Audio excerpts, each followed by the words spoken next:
Oke, kita bersyukur ya, ini sudah boleh berjalan Bible Class kita. Ini minggu yang ke-51 ya, 51 ya. Jadi minggu depan persis 1 tahun, ulang tahun ya Bible Class-nya. Minggu depan ya.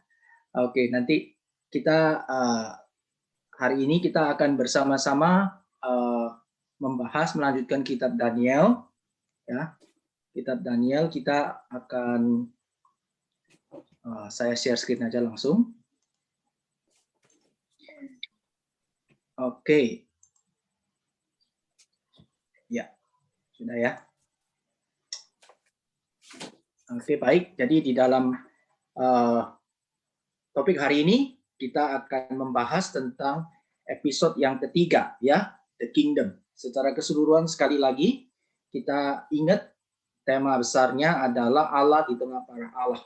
Jadi kitab Daniel kita mau selalu melihat di dalam setiap pembahasan kita akan melihat adanya kedaulatan Allah ya yang berkuasa ya melampaui ya segala ya ilah yang boleh dinyatakan juga dari berbagai ini ya raja-raja dunia ya, raja-raja daripada orang-orang the Gentiles itu ya, orang-orang yang di luar bangsa Israel ya. Mereka yang memang tidak percaya kepada Allah. Jadi tetap di sana Allah berdaulat dan Allah menyatakan kuasanya. Oke. Nah, ini sedikit review singkat saja. Ini kita hari ini kita sudah masuk di The Kingdom ya. Yang pertama kita bicara tentang kitab Daniel itu, konteksnya, latar belakangnya dan berbagai hal yang kita boleh melihat penulisan, penanggalan dan beberapa latar belakang ya. Daniel ada di sana. Kemudian tentang Daniel sendiri sebagai sang nabi, itu minggu lalu pertemuan yang ke-50 ya. Bible Class yang ke-50 kita boleh lihat bagaimana Tuhan boleh pakai ya Daniel sebagai sang nabi. Jadi melihat hidup daripada Daniel sendiri dan bagaimana di tengah-tengah bangsa yang tidak percaya, sang nabi itu tetap boleh menyatakan dia punya identitas yang tidak luntur. Yang penting sekali ya, ini menjadi satu hal yang sangat penting ketika Daniel pergi di sana waktu itu dia masih muda. Jadi anak muda yang di dalam pimpinan Tuhan, yang setia kepada firman Tuhan, itu boleh tidak kehilangan identitasnya yang sejati. Terlebih lagi dia dipakai Tuhan sebagai sang nabi yang menyatakan apa? Nabi berarti menyatakan firman Tuhan. Ya, dan dia dengan berani, dengan tidak kompromi, dengan percaya dan iman, ya bersama ketiga temannya, dia boleh menyatakan iman di tengah-tengah bangsa asing, ya di dalam pembuangan. Ini adalah satu satu hal yang sangat indah menurut saya. Kenapa? Karena menyatakan iman di tengah-tengah orang beriman, nah itu mungkin menjadi satu hal yang baik juga, bagus. Tetapi lebih sulit menyatakan iman di tengah-tengah orang yang tidak beriman dan di sana ada ancaman dia tetap beriman. Nah ini bagaimana tidak kompromi ya firman Tuhan yang dinyatakan apa adanya disampaikan. Ini menjadi satu contoh indah dari kehidupan sang nabi ya. Kemudian hari ini kita akan masuk dalam The Kingdom ya, The Kingdom. Yaitu kita akan bicara tentang kerajaan ya, kerajaan. Jadi di sini kita akan lihat tentang kerajaan, berarti kita punya pembahasan hari ini akan bicara semua menyoroti tentang hal-hal yang berkaitan dengan kingdom, tentang raja, tentang kerajaan ya. Dan kita akan membawa seluruh teks kita, narasi kita coba mengkaitkannya ya. Di dalam bagian itu ada berita apa yang bisa kita pelajari berkaitan ya dengan kingdom. Oke ya. Nah, baik. Nah, sekarang kita akan lihat ya. Ini sekilas yang sudah kita bahas. Kitab Daniel ini berdasarkan konten, ini yang the book ya, saya kutip sedikit yang saya ambil kembali supaya kita ingat. Itu ada dua macam ya. Jadi bagian pertama 1-6, pasal 1-6 itu bentuknya narasi cerita, 7-12 itu prophecy atau nubuatan. Nah, prophecy minggu depan ya. Jadi kita hari ini masih bicara di bagian yang pertama ini bentuknya narasi. Jadi banyak teks yang kita lihat nanti bentuknya adalah narasi, ya, berupa story, cerita yang diceritakan supaya kita boleh mudah mengerti, menangkap. Tetapi cerita-cerita itu bukan merupakan cerita yang bersifat ini apa itu mitos. Ini yang penting ya, narasi di sini bukan mitos. Nah, mitos itu berarti tidak terjadi. Mitos itu berarti orang berusaha membuat sebuah karangan cerita yang diambil moral story dan sebagainya. Tetapi ini tidak moral story, ini adalah narasi, ini ada dalam history, tetapi disampaikan dengan cara narasi, gitu ya. Oke, ini sedikit pengulangan sedikit ya. Oke, sekarang kita akan sama-sama lihat masuk di dalam konsep kerajaan di dalam Perjanjian Lama. Nah, konsep kerajaan di dalam Perjanjian Lama ini kita boleh melihat bersama-sama. Yang pertama itu kapan munculnya sistem monarki dalam kehidupan bangsa Israel. Ya, kapan munculnya sistem monarki dalam kerajaan Israel. Nah, ini waktu kita coba menelusuri, kita boleh melihat di sana adanya mulai konsep the kingdom atau kerajaan itu mulai dimunculkan, gitu ya. Munculnya sistem monarki Israel. Nah, sebenarnya kita bisa lihat itu dari sejak zaman Abraham, ya. Sudah Tuhan ada sampaikan kepada Abraham, ya, dan keturunannya, ya, pada saat itu ketika Yakub khususnya, ya, ketika dia sudah mempunyai 12 anak dan beri nama salah satu Yehuda, ketika berkat diberikan kepada suku Yehuda, di sana ada janji, ya, tentang monarki, bahwa di dalam keturunan Yuda atau Yehuda itu nanti Tuhan akan membangkitkan atau pakai keturunan ini di keturunan raja yang berkenan di hadapan Tuhan. Nah, ini sistem monarki Israel. Tapi kita boleh lihat sama-sama di dalam teks 1 Samuel ini 8 5-6 ya, 1 Samuel pasal 8 5-6. Ini di sini ini ada satu secara realisasinya, permintaan secara bangsa itu dinyatakan kepada Samuel, ya. Bangsa Israel itu minta kepada Samuel. Mereka bilang begini, Samuel sudah tua. Ya, mereka bilang sama Samuel, engkau sudah tua, Samuel. Anak-anakmu tidak hidup seperti engkau. Jadi Samuel itu menjadi hakim. Tuhan pakai dia menjadi nabi sekaligus hakim, ya, untuk boleh memimpin, sebagai pemimpin bangsa Israel. Itu Samuel dipakai Tuhan. Dia sudah tua, anak-anaknya tidak hidup seperti Samuel. Maka bangsa Israel bilang, angkatlah sekarang seorang raja. Ya, sebelum kamu mati, angkat raja buat kami untuk memerintah kami seperti pada segala bangsa-bangsa yang lain. Nah, perhatikan ya, mereka minta raja seperti bangsa lain. Sebenarnya di dalam teks ini sudah mensiratkan satu hal yang kita perlu perhatikan, bahwa permintaan ini sudah tidak sesuai dan tidak berkenan, ya, sebenarnya ya.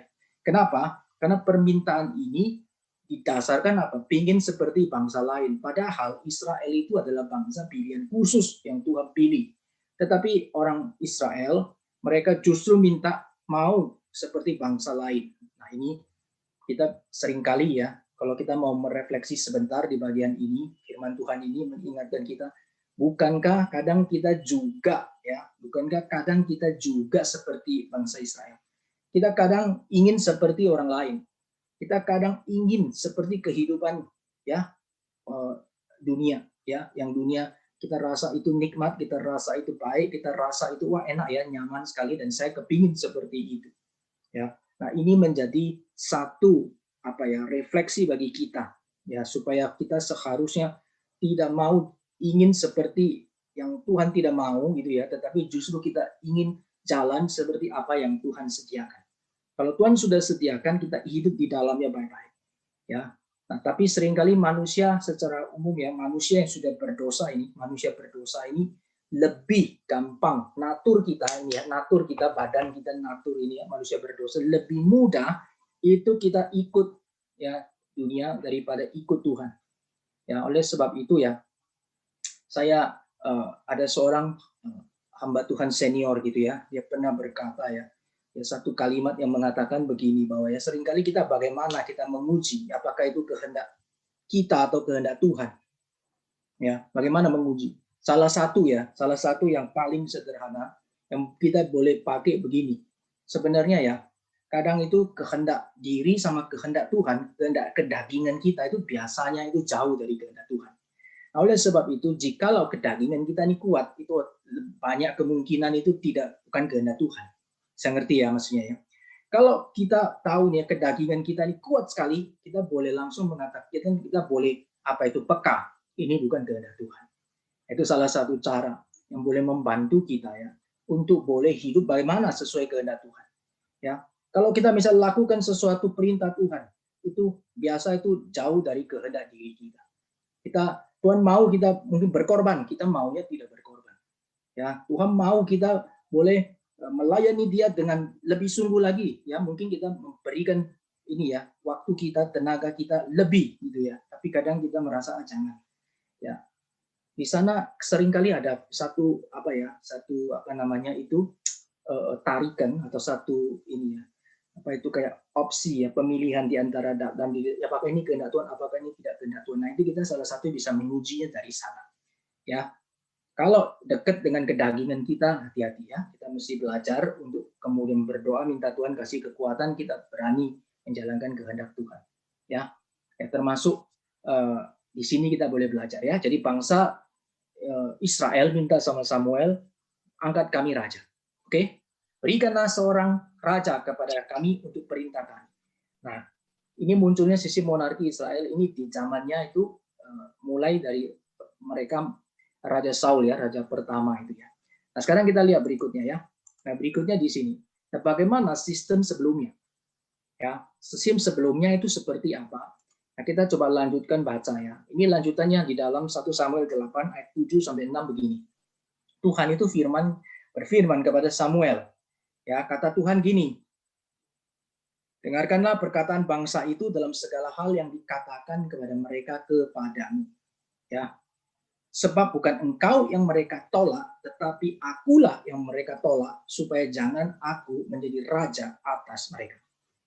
Nah, Bapak Ibu yang dikasihi Tuhan, kita mengerti bagian ini ya, seakan-akan kita lihat, wah Tuhan kasih. Dengarkan aja, permintaan itu sebenarnya permintaan yang jauh ya. Maksudnya kondisinya itu mereka, Tuhan kasih tahu ini sebenarnya mereka tolak aku, bukan tolak kamu Samuel. Gak usah sedih kamu, yang ditolak itu aku, kata Tuhan kepada Samuel. Ya, tetapi kenapa Tuhan mengatakan dengarkanlah? Nah, kadang-kala kita merasa ya, kadang waktu kita dalam menuruti segala kedagingan kita, kadang-kadang kita boleh lihat ya, sepertinya kok nggak apa-apa ya. Banyak orang jahat, kadang-kadang itu kan selalu terpikir ya di dalam kehidupan kita itu. Banyak orang jahat itu kok enak ya. Kita yang hidupnya sungguh-sungguh kadang kurang enak atau bahkan tidak enak, lebih banyak bergumulnya, susahnya. Tapi orang yang jahat itu kelihatan enak, gampang aja berbuat yang jahat. Ini sering kali, dan saya kira selama dunia masih ada, ini pergumulan tetap akan ada. Ya, tetapi bagi orang percaya, mestinya ini tidak lagi menjadi satu hal yang kemudian mengganggu kita. Ya, kenapa? Karena kita tahu, ya, itu mereka Tuhan bisa biarkan mereka. Kalau Tuhan biarkan itu bukan berarti Tuhan setuju. Bahaya kalau Tuhan biarkan. Kalau kita jalan Tuhan pukul, jatuh, sakit, puji Tuhan. Ya, coba kita sama-sama bilang ya. Kalau Tuhan pukul, bilang puji Tuhan. Ya, 1, 2, 3. Kalau Tuhan pukul, kita bilang puji Tuhan. Berarti Tuhan masih sayang sama kita dan Tuhan masih memberikan itu anugerahnya kepada kita. Kalau dibiarkan saja, sudahlah, nggak usah diurus ini, biar Noah mau jalan, saya mana biar. Sudah terserah. Maka pemazmur dalam satu nomor ya di dalam kitab suci, dalam mazmurnya itu berkata punya pergumulan yang sama, tetapi kalimat akhirnya dia berkata sampai aku, maksudnya Tuhan memberitahu kepada dia, memperlihatkan kepada dia kesudahan mereka. Artinya Tuhan biarkan mereka yang jahat jalan aja terus terserah sampai kita lihat kesudahannya, baru kita kaget. Lalu kita bilang aku nggak mau sama seperti orang-orang yang melawan Tuhan, mereka yang dibiarkan Tuhan, saya tidak mau. Lebih baik Tuhan pukul saya dan saya kembali ke jalan yang Tuhan mau. Nah ini ya. Jadi di sini perhatikan dari teks ini kita lihat bersama-sama bahwa Tuhan mengatakan apa? Tuhan mengatakan bahwa mereka itu menolak aku. Perhatikan ya, supaya jangan aku menjadi raja atas mereka. Oke, raja atas mereka. Berarti sistem sebelumnya itu sebenarnya sudah ada sistem kerajaan tidak? Ada tidak? Ada yang mau jawab? Sebelumnya sudah ada konsep kerajaan tidak? Ada? Ada yang sukarela mau jawab? Dari teks ini, dari ayat ini, sistem sebelum daripada Saul menjadi raja yang pertama, sebelumnya ada konsep kerajaan nggak? Ada yang mau jawab? Kok ada yang jawab? Ada, Pak. Tapi Ada ya? Allah sebagai Yaitu ya raja. Pak. Ada Allah Sebagai raja. Iya, terima kasih. Pak Joni ini ya. Oke, terima kasih. Betul. Jadi sistem kerajaan sudah ada. Nah, ini penting sekali kita lihat bahwa the kingdom of God itu bukan hanya mulai waktu ini Saul menjadi raja pertama dalam sejarah Israel, tetapi sebelumnya itu sudah, karena berarti apa? Rajanya adalah Tuhan sendiri yang pimpin. Oleh sebab itu kita lihat ya. Tuhan lanjutkannya ya. Tepat seperti yang dilakukan mereka kepadaku, perhatikan, sejak hari aku menuntun mereka keluar dari Mesir sampai hari ini. Yakni meninggalkan daku dan beribadat kepada Allah lain. Jadi Tuhan tahu ya bagaimana sikap hati orang Israel ini menolak Tuhan, dan Tuhan sudah menjadi raja atas bangsa Israel itu di tengah-tengah seluruh bangsa. Tuhan panggil mereka, Tuhan pilih mereka keluar, khususkan, dan kemudian Tuhan pimpin mereka. Nah, di sana sistem pemerintahnya raja itu langsung dari Tuhan yang pimpin, tapi mereka tidak mau. Mereka lebih baik seperti bangsa lain asing, jadi angkat raja. Ya, Tuhan biarkan. Ya, tapi di situ kita lihat ya. Nanti kita lihat bersama-sama. Oke, sekarang kita lihat sekilas ya. Ini coba kita lihat beberapa fungsi jabatan raja. Ya, jadi bila menolong kita boleh lihat bahwa kepemimpinan Tuhan itu sebagai kingdom of God itu sudah sejak dari permulaan ya. Jabatan raja itu menyatakan kuasa untuk menolong umatnya atau rakyatnya ya. Jadi Tuhan menyatakan kuasa menolong rakyatnya ya. Kemudian menjalankan pemerintahan dengan kebenaran dan keadilan ya. Kebenaran dan keadilan. Jadi memerintah dengan kebenaran dan keadilan raja ya. Kemudian menyatakan pemeliharaan atau perlindungan bagi umatnya ya. Nah, semua hal ini, paling tidak 3 hal ini Tuhan lakukan ya sejak mereka dituntun keluar dari perbudakan. Kalau kita bilang secara nation, bangsa saat itu, Tuhan menyatakan kuasa menolong umatnya. Ya, Tuhan menyatakan kuasanya melawan Raja Firaun, betul kan? Ya, kemudian Tuhan menjalankan pemerintahannya dengan kebenaran dan keadilan. Di tengah-tengah bangsa itu Tuhan didik mereka, Tuhan jalankan dengan kebenaran dan keadilan. Yang salah dihukum, ya, tidak terkecuali termasuk Harun ya, dan Miriam juga itu saudara Musa. Kalau salah Tuhan juga hukum mereka, termasuk Musa sendiri dihukum Tuhan, betul ya? Dia tidak bisa masuk tanah Kanaan. Ya, menjalankan pemerintahan yang kebenaran dan keadilan dan menyatakan pemeliharaan bagi rakyatnya. Ada tiang awan, ada tiang api, ada mana, ya, dan ada itu burung puyuh dan seterusnya. Selama padang gurun Tuhan pelihara pelindung mereka. Jadi itu menunjukkan satu fungsi ya raja yang memerintah itu boleh dinyatakan sebelum kerajaan yang secara Saul memerintah itu yang terbentuk ya. Jadi Tuhan sudah menyatakan Tuhan sebagai raja mereka. Oke, ini kita lihat sekilas saja peta ini. Jadi ini sejak dimulainya dari Mesir, lalu ini jalannya. Mereka pergi kan nyebrang di sini ya. Perhatikan ini satu dari Ramses tempat mereka jalan sampai ke Sukot, lalu di sini mereka nyebrang. Nah, perhatikan sini ya. Seharusnya ini nyebrangnya ini langsung lurus saja. Ya, ini saya punya kursor bisa kelihatan ya. Ini lurus saja ke sini itu sudah langsung ke Kanaan, betul nggak? Ini bisa lihat pesisir sini ya, atau lurus saja ini sudah sampai di sini Kanaan. Yaitu sebenarnya tidak jauh, ya. Tetapi Tuhan tidak melakukan jalan ini, ya. Tetapi Tuhan mendidik mereka ya, karena Tuhan tahu sebagian dari banyak orang-orang di sini ini mereka masih belum murni, mereka masih ada yang memberontak kepada Tuhan, maka mengelilingi padang gurun ini. Nah, ini adalah pada saat mengelilingi ini, semua ini dijalankan dalam waktu 40 tahun di sini. Nah, disinilah Allah menyatakan pemerintahannya, mendidik, menyatakan kuasa, menyatakan kebenarannya, menyatakan perlindungannya. Ini bangsa Israel dididik di sini. Ya, jadi ini kira-kira seperti ini. Oke ya. Jadi kembali ini saya nyatakan di sini bahwa Allah menjadi raja atas mereka. Kembali saya tunjukkan di sini ya, tampilkan. Bukan engkau yang mereka tolak, tetapi akulah yang mereka tolak, supaya jangan aku menjadi raja atas mereka. Jadi sistem pemerintahan Allah sebagai raja, kingdom of God itu sudah ada ya dari sejak awal dalam perjanjian lama. Oke, sekarang kita akan lanjutkan ya. Di sini kita ada lihat di dalam bagian ini kita juga lihat dalam konsep kerajaan itu juga tampak sangat ini ya, Tuhan menjadikan satu model. Setelah mereka mau minta raja, oke, Tuhan masukkan, biarkan mereka minta raja, tetapi di dalam seluruh kondisi ini Allah memakai model ya. Tuhan tetapkan sebuah model yang Tuhan akan pakai untuk boleh menggenapi rencananya. Oke ya. Ini model yang kerajaan Daud. Jadi bicara the kingdom of God itu kita biasa banyak bicara menyinggung soal Davidic kingdom atau kerajaan Daud. Nah, kenapa? Karena Raja Daud ini merupakan satu raja yang diperkenan oleh Tuhan. Oke ya. Kemudian di dalam sejarah Israel, namun ya sayangnya ya, di dalam sejarah Israel itu menunjukkan ada degradasi atau penurunan ya, pemerintahan kerajaan yang diperkenan Tuhan, yang seperti Davidic kingdom maksudnya. Ya. Jadi di dalam sejarah akhirnya kita lihat setelah Salomo itu juga akhirnya terpecah menjadi dua, yaitu menjadi latar belakang kita, dan kemudian makin hancur, buyar sampai masuk ke pembuangan. Kira-kira gitu ya. Kenapa kok akhirnya dibuang? Ya karena mereka sebenarnya tidak sesuai dengan pemerintahan yang Tuhan perkenan. Kenapa the kingdom of Davidic kingdom itu diperkenan Tuhan? Karena Daud ngerti dia menjadi raja, itu dia tahu raja yang sesungguhnya adalah Allah sendiri. Nah, ini yang menjadi model yang Tuhan mau tetapkan. Jadi Daud itu serve the king of heaven, raja sorga.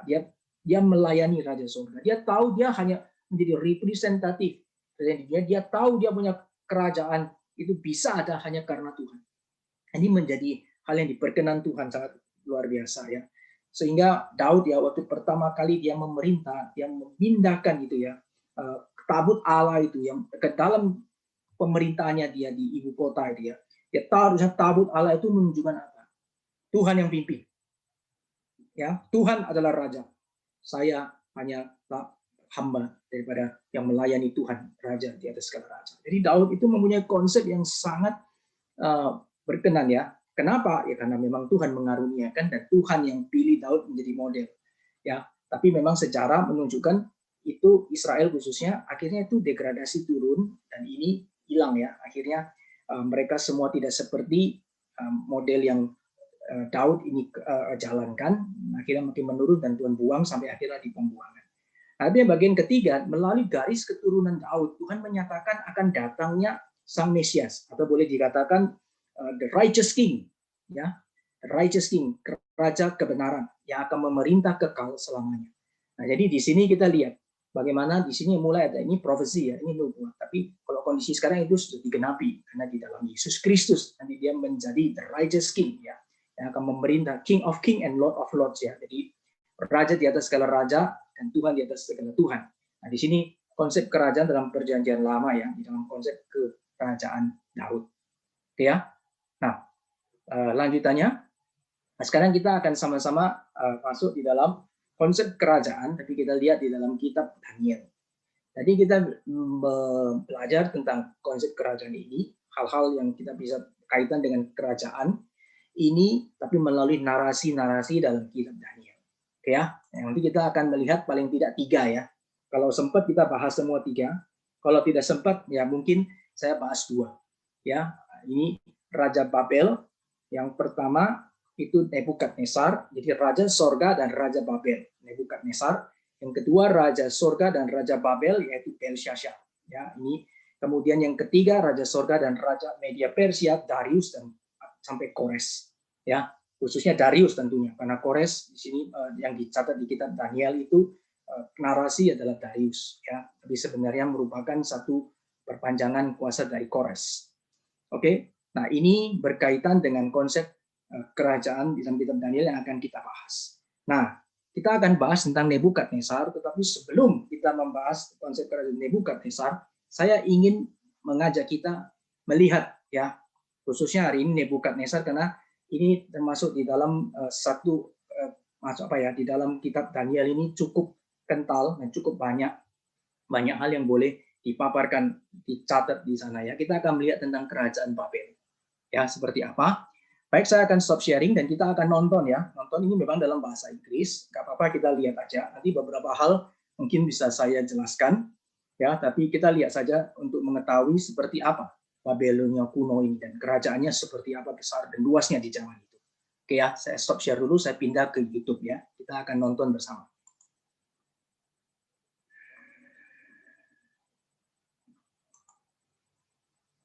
Bentar ya.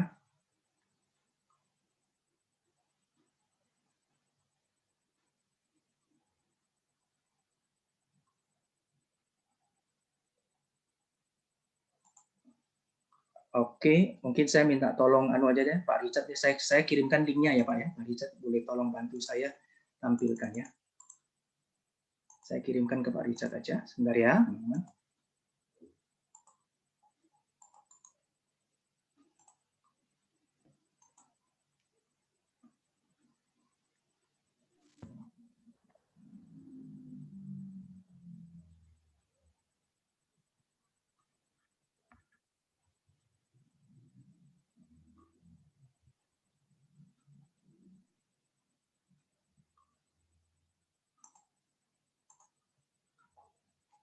Oke ya, kita akan saksikan. Tunggu sebentar. Mungkin videonya tidak perlu di-recording supaya tidak berat. Nanti lanjut lagi. Sama. Kita lihat bersama-sama sedikit ini ya, histori, sejarah daripada bagaimana terbentuknya ini empire ya. Jadi bukan cuman kerajaan tetapi empire ya. Kerajaan yang dimulai dari Babylon. Jadi empire daripada Babylon ya, dari sejak permulaan ya, kemudian berkembang menjadi itu Neo Assyria, kemudian berkembang lagi sampai nanti di zamannya Nebukadnezar itu, kemudian dia menjadi ini ya, New Babel ya, Empire dan New Babylonia ya. Jadi itu dia punya kekuasaan sangat besar sekali, dan dia punya kekuatan baik di dalam tentara, juga di dalam ini ya, pada zaman ancient itu, perkembangan di dalam dunia kuno itu boleh dikatakan dia sebagai negara yang adikuasa. Jadi perluasan kerajaannya sangat luas, besar, sangat kuat, dan dia juga sudah mengalahkan itu dari bagian Babel, Assyria, kemudian turun sampai ke bawah sampai di Mesir nanti ya. Jadi kena di tengah-tengahnya itu Israel. Nah, di bagian itu mereka diangkut ke pembuangan ya. Kita boleh lihat tadi Daniel.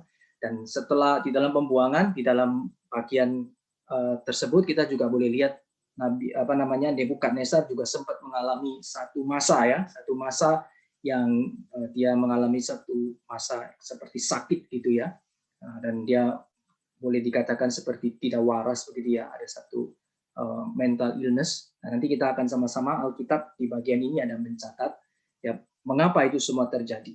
Nah, kita lihat ya di dalam kondisi ini nanti kita akan melihat. Saya memutarkan video ini untuk melihat kita itu satu empire, satu kerajaan ya manusia, yaitu Babel khususnya dalam bagian ini sampai pada puncaknya itu di bawah pemimpinan Nebukadnezar ya. Nanti pada bagian akhirnya nanti sampai di Belshazzar itu kemudian sudah habis empire dari Babel, nanti lanjutnya dari media Persia terusnya dan Yunani dan seterusnya. Oke, baik, sekarang saya lanjutkan kembali untuk share screen. Baik, ya. Share screen. Oke, nah sekarang kita akan sama-sama lihat ya. Kita akan lihat bersama di dalam bagian ini ya, Raja Sorga dan Raja Babel Nebukadnezar. Ini Daniel 3. Daniel 3 ini narasinya saya mungkin akan cepat saja ya. Karena Daniel 3 ini secara kita sudah tahu ceritanya, narasinya yaitu tentang Daniel ya, dia mengalami ini ya, nanti dia Nebukadnezar membuat patung emas di sini ya, kemudian ia mengumpulkan para pejabat negara untuk menghabiskan patung, kemudian menyembah patung emas raja gitu ya. Kemudian ini di sini teman-teman Daniel ini akan dilempar ke dalam dapur api, oke ya. Jadi ini kita sudah tahu narasinya, jadi saya cepat saja. Kemudian kita lihat sama-sama di sini yang bagian yang mau saya tekankan di slide yang ini adalah, perhatikan ya, ini Raja Nebukadnezar di dalam seluruh kuasanya yang sudah begitu besar, perhatikan, dia membuat patung emas dan dia minta semua orang itu menyembah. Perhatikan ya, menyembah. Artinya di sini, ini di dalam slide berikutnya ini kita akan lihat bersama-sama. Ini ada yang bagian saya highlight kuning. Jadi Raja Nebukadnezar di dalam seluruh ini kemuliaannya sebagai raja, dia sudah menjadikan diri, menaikkan dirinya sendiri menjadi Allah, ya, menjadi Allah. Dia mau menjadi Allah, dia mau disembah, dan orang yang tidak menyembah itu akan dihukum, gitu ya. Nah, dan kita lihat di sini adalah satu hal yang bahaya yang tetap ada sampai kondisi kita sebagai manusia sampai saat ini. Ya, mungkin kita tidak bilang secara raja secara satu negara ya, tapi kita dalam tanda kutip ya, kita bisa menjadi raja kecil di dalam wilayah hidup kita sendiri. Ya, sampai kalau kita artinya begini, kalau kita sudah merasa bahwa Tuhan tidak perlu campur tangan, saya lebih tahu, nah itu juga sudah bahaya. Ini berarti kita sudah mulai menjadikan diri kita sebagai Allah. Artinya kita mengambil keputusan untuk diri kita sendiri. Ya, sebenarnya kita adalah umat Tuhan. Kita ini adalah His people. Dalam konsep kerajaan Allah, kita semua adalah umat Tuhan. Oleh sebab itu, sebagai umat Tuhan, seharusnya kita itu tahu Raja kita adalah Allah sendiri, dan Tuhan kita adalah Allah sendiri. Sehingga di dalam seluruh hidup kita, bagaimanapun kita mengalami yang namanya mungkin kuasa, mungkin di dalam sebaliknya ya, nggak ada kuasa juga bisa stres. Ya. Ada orang menjadikan diri sebagai raja waktu dia berkuasa. Tapi sebaliknya ya, orang waktu dia stres itu dia bukan menjadikan diri sebagai raja ya, tapi dia justru nggak mau mendengarkan apapun juga dan seakan-akan seluruh Tuhan tidak bisa tolong dia. Jadi ini juga satu hal yang sebenarnya kebalikannya ya, tapi mempunyai prinsip akar yang sama. Oke ya. Nah, di dalam bagian ini kita lihat sama-sama ini ada bahaya manusia itu play God ya, playing God atau bermain sebagai Tuhan.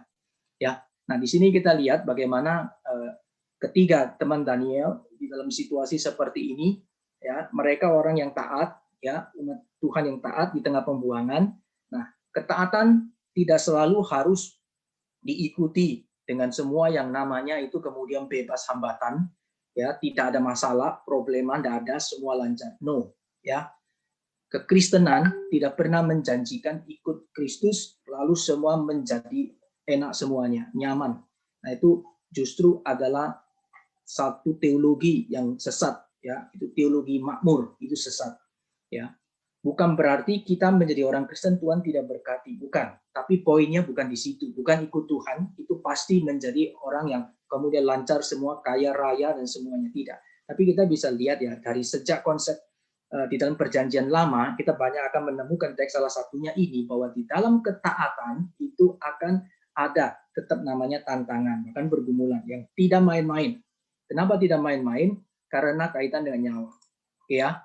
Nah, kita lihat di sini ya, ketika Sadrak ini ya, maksudnya Hananya, Misael dan Asaria, ini mereka mengalami bahaya tersebut.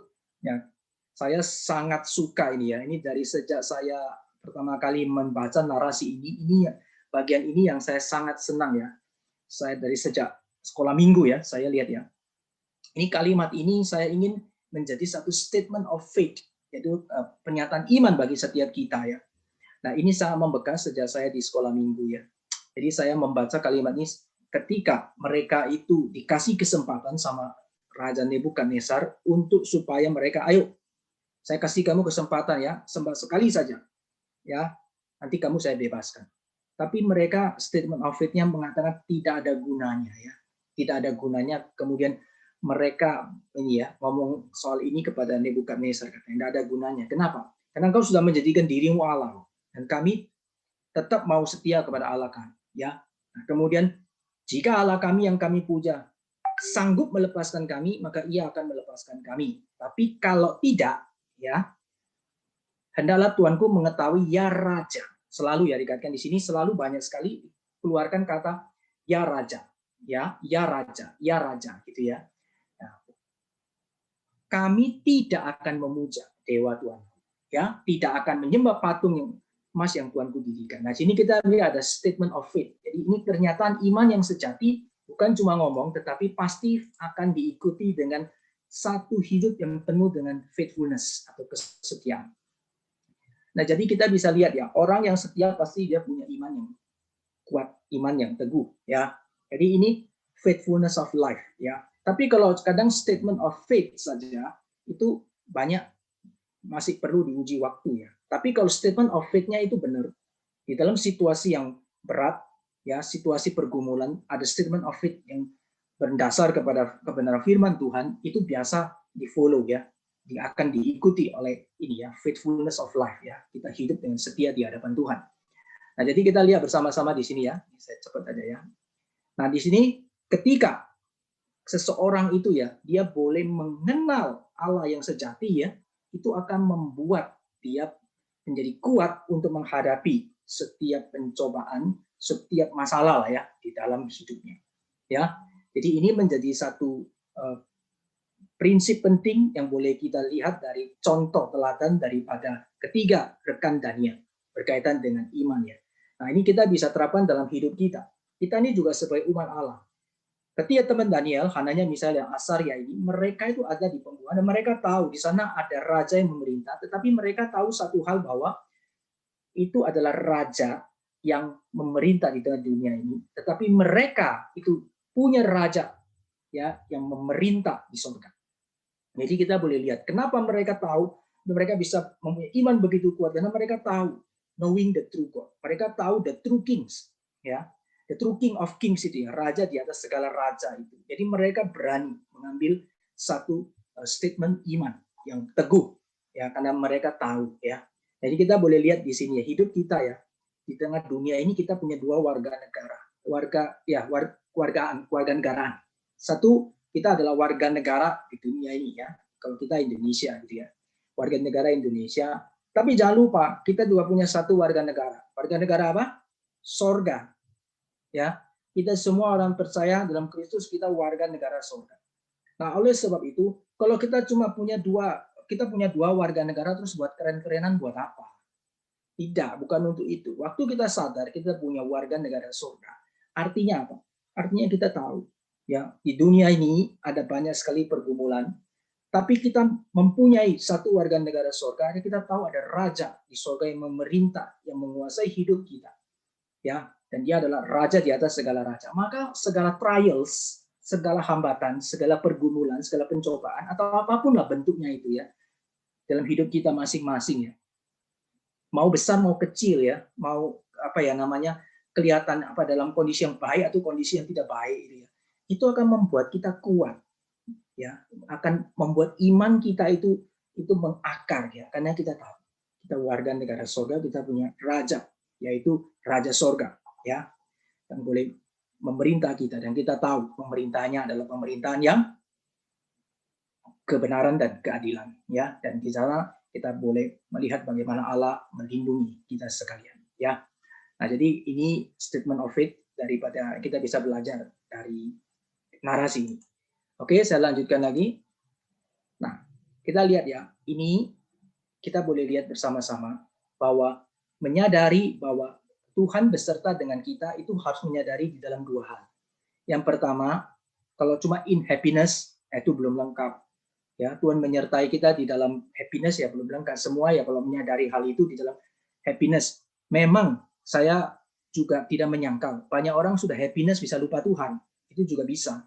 Ya, tapi kalau misalnya kita bilang oh waktu senang kita tahu Tuhan beserta dengan kita itu kurang lengkap. Harus lengkap ya.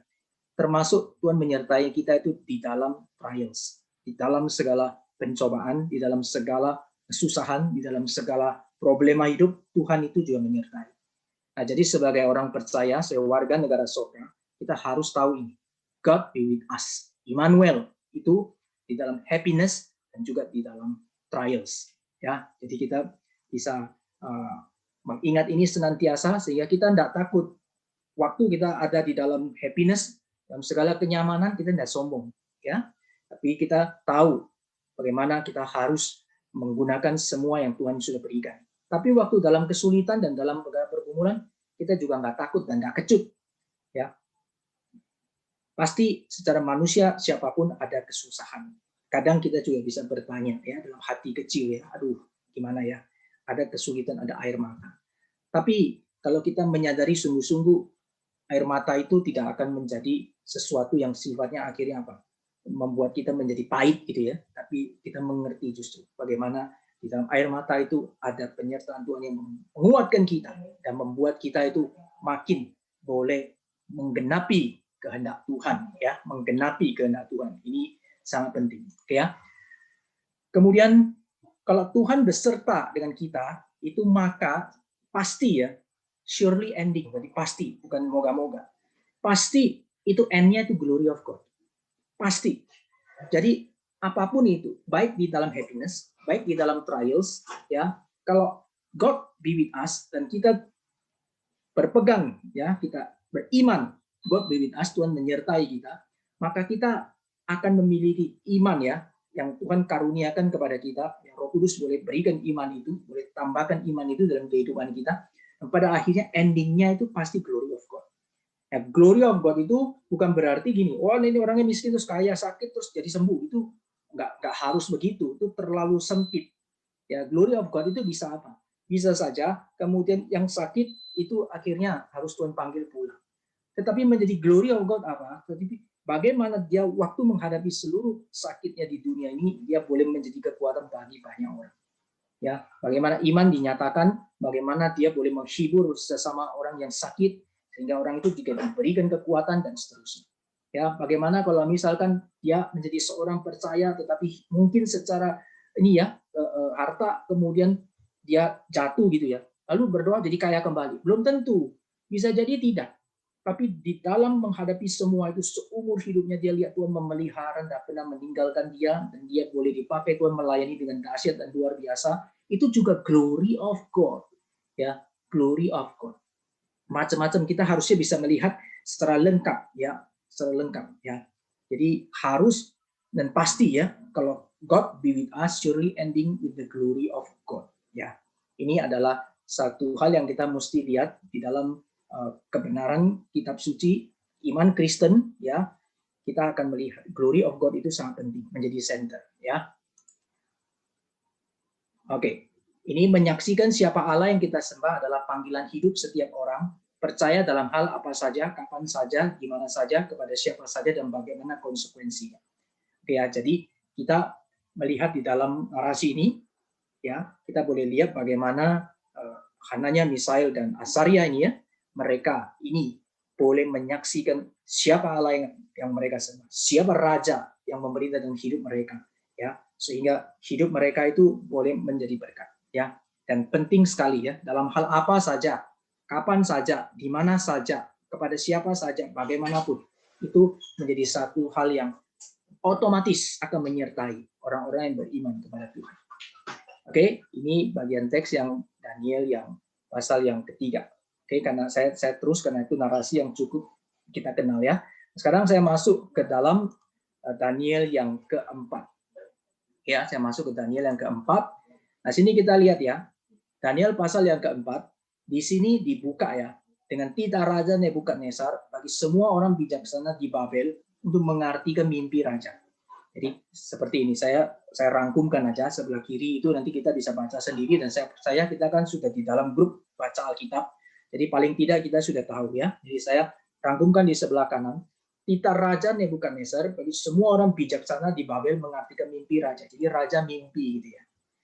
Lalu yang dipanggil siapa? Yang dipanggil itu orang-orang berilmu, ahli jampi, para kastim, dan ahli nujum. Ini tidak dapat memberitahu artinya. Hasilnya begitu ya, dipanggil tidak bisa. Nanti kita lihat ya, ini model ini terulang. Jadi bukan cuma nanti di Nebukadnezar, nanti waktu di Raja Belshazzar, nanti kemudian kita boleh lihat ini juga terulang, akan terulang model ini ya. Orang-orang bijaksananya dipanggil dan kemudian mereka juga tidak bisa memberitahukan artinya. Lalu kemudian Daniel dipanggil, kemudian Daniel bisa memberitahukan artinya. Nah, apakah ini narasi ini hanya berbicara soal ini? Oh, Daniel bisa mengartikan mimpi, dan wah, luar biasa ya, dia pintar sekali. Ya, Tuhan kasih karunia. Wah, bagus ya, saya doa. Tuhan kasih tahu saya, Tuhan, saya minta seperti Daniel supaya saya bisa mengartikan mimpi. Banyak orang itu masuk ke sini cuma melihat pada ini ya, apa ya namanya ini, hal ini saja. Dan bahkan banyak sekali para pengajar kitab suci atau hamba-hamba Tuhan juga langsung pinginnya ini. Wah, bisa mengartikan mimpi. Saya bisa kasih tahu kamu sama siapa, bagaimana ini dan seterusnya. Sebenarnya ini tidak terlalu penting, Bapak Ibu sekalian. Memang ini ada diberikan, tapi sebenarnya ini tidak terlalu penting. Yang sebenarnya perlu kita lihat di sini adalah gini, orang-orang berilmu, ahli jampi semua tidak bisa memberitahu. Nah, mereka ini wakilnya siapa? Representatif siapa? Raja, worldly kingdom. Ya, ini worldly kingdom. Jadi kerajaan di dunia ini, rajanya itu luar biasa. Tadi kita sudah lihat, dia punya wilayah itu, empire-nya begitu besar. Di dalam dunia punya itu adik kuasa. Dan adik kuasanya bukan adik kuasa yang tidak punya kuasa, tetapi dia punya kuasa dan sedang memerintah. Itu Nebukadnezar di dalam puncak-puncak kejayaannya. Ya, dia bisa membangun kota begitu luar biasa ya. Bahkan ada keajaiban dunia termasuk taman gantung tadi ya. Itu sudah ada di dalam dunia kuno dan sampai menjadi satu peninggalan sampai zaman ini. Itu taman gantung yang didirikan ya oleh Babel. Nah, kita lihat bersama-sama juga ya. Di sini jadi perwakilan daripada orang-orang worldly kingdom itu mereka nggak bisa. Ya. Tapi justru dilihat di sini Daniel ini sebenarnya budak. Orang yang ditawan, pihak yang kalah, kerajaan yang kalah, Israel gitu kan ya. Kerajaan yang kalah. Tetapi justru Daniel yang bisa kasih tahu. Nah, ini kita sedang melihat apa? Ini berarti ada satu hal yang kita ditarik, kita harus memperhatikan. Ini apa behind-nya? Di belakang ini sebenarnya apa? Kenapa raja dapat mimpi dan seluruh orang bijaksana yang tidak bisa, baik bijaksana yang ini ya, yang apa namanya, yang positif dan negatif. Maksudnya yang positif itu mungkin yang berilmu, benar-benar sains gitu ya. Ya, kemudian orang-orang yang pintarnya, dan yang negatif itu yang ahli jampi, ahli nujum itu semua diturunkan, nggak bisa. Ya, sedangkan Daniel itu bisa. Ini representatif dari kingdom yang mana gitu ya, kira-kira di kondisi ini bagi mereka, bagi Nebukadnezar. Ini adalah satu representatif kingdom, yaitu God's kingdom sebenarnya melalui Daniel. Ya, nah, di sini kita sudah mulai lihat di dalam pembuangan, di dalam tawanan itu Allah tetap berkuasa. Bukan hanya orang bilang di dalam Israel sendiri aja Tuhan berkuasa. Tidak, ini adalah raja semesta alam. Ya, raja di atas segala raja. Sehingga masuk di dalam wilayah empire daripada Nebukadnezar, Babel itu juga. Maka di sana Allah itu boleh menyatakan dia punya sovereignty, dia punya kekuasaan, dia punya kedaulatan, dia punya kuasa dinyatakan ya melalui Daniel. Dan itu hanya satu. Bayangkan ya, itu orang berilmu ahli jambi semua itu berapa banyak dibandingkan hanya satu cukup. Ya, jadi ini sebenarnya hal yang dari sejak awal sudah teks ini dalam narasi ini kita perlu melihat dua kerajaan di sini sedang hadir ya melalui representatif masing-masing gitu ya. Nah, kita lihat ya. Kemudian kita lanjutkan. Nah, di sini kita lihat bersama-sama ya. Khususnya yang merah saja saya bacakan ya. Tita ini adalah menurut putusan para penjaga. Jadi ini satu pernyataan yang sudah dinyatakan oleh Daniel waktu dia dipanggil. Ya, dia bilang tita ini adalah menurut putusan dari para penjaga dan hal ini menurut perkataan orang kudus supaya orang yang hidup tahu, perhatikan ya, yang maha tinggi berkuasa. Nah, perhatikan.